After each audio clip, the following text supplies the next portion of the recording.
Merci, Monsieur le Président. Thank you very much.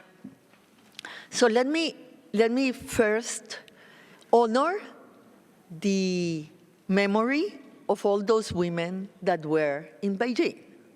30,000 women or more were in Beijing. And they were able to put together the most comprehensive policy agenda ever created for achieving gender equality. Whatever we have achieved was not made by the invisible hand. It was made by the voice, by the work, by the leadership of all those women that paved the way for us to be here today, and we have to honor them. My second point is how this really affected all of us. I was Vice President of Costa Rica in 1995, so I know firsthand how Beijing affected us in our policies, in what we did. I can tell you that because of Beijing, and Costa Rica already had, in 1995, a law for the equality of men and women. But Beijing really pushed our agenda much farther. First of all, it inspired us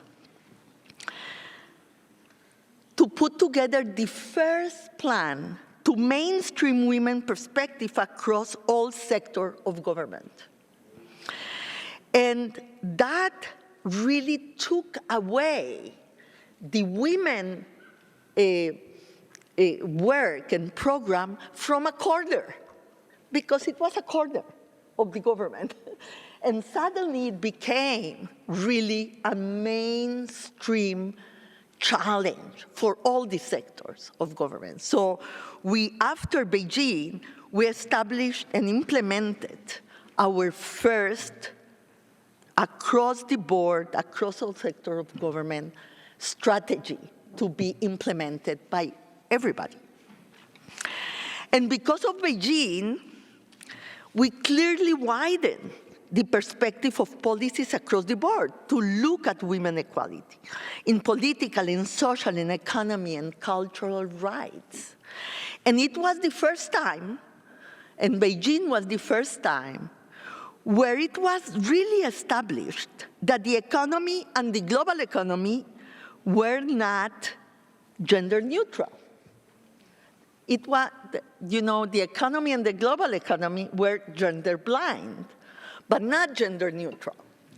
And we started to really look at the different impacts of policies on women and men, because policies have different impacts.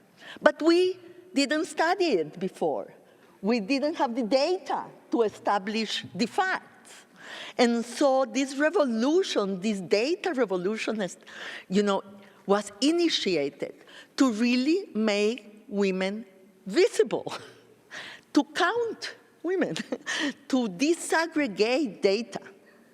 And so through it, we were able to establish research and programs in the universities, women programs, research programs, to really establish the facts, not precluding what we will find, but at least having the possibility to understand reality, what really was happening in the ground. And that was essential to be able to establish the differentiated impact of shocks on women and girls and on all of us, because also there are differentiated effects and impacts on men.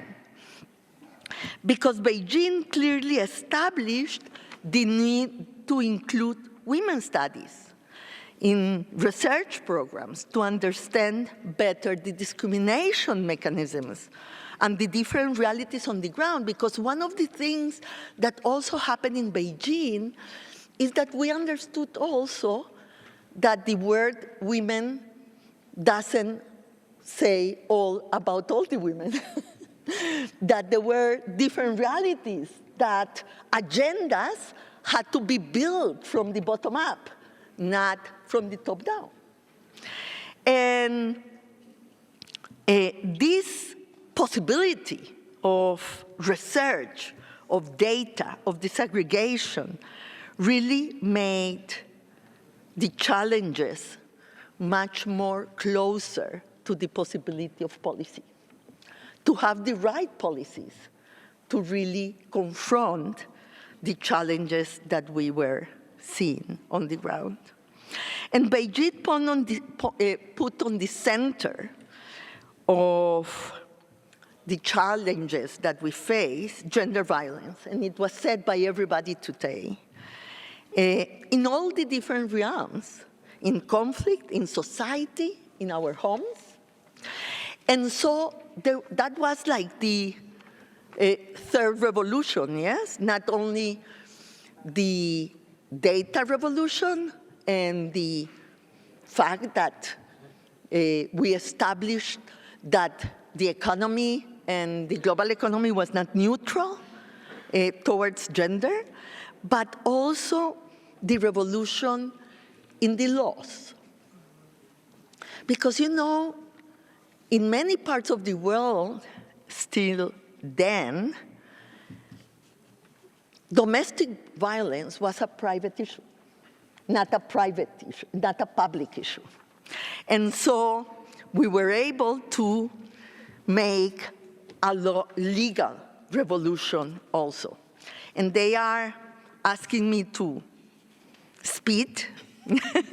And so let me go to my final point.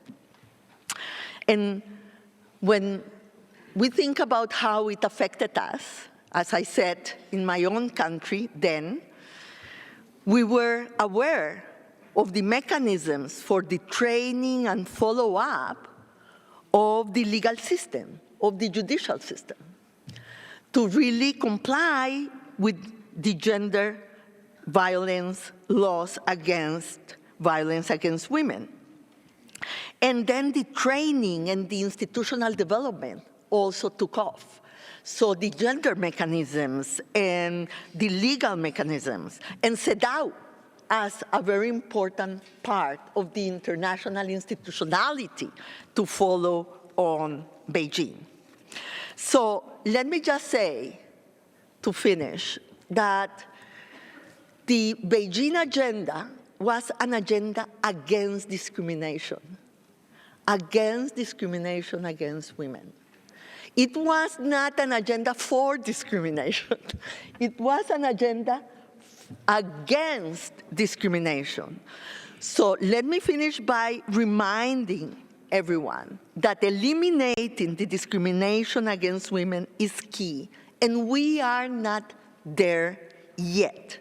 Today, 30 years later, in developed and developing countries, even at the law level, we continue to have unacceptable discriminatory laws. 2.4 billion women don't have the same economic rights than men across 178 countries.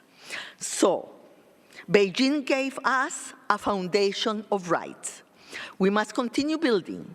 Here, in the Human Rights Council, we must move from declaration to implementation, from promises to practice, to building a world where women's rights, all rights, are truly universal, indivisible, and inalienable.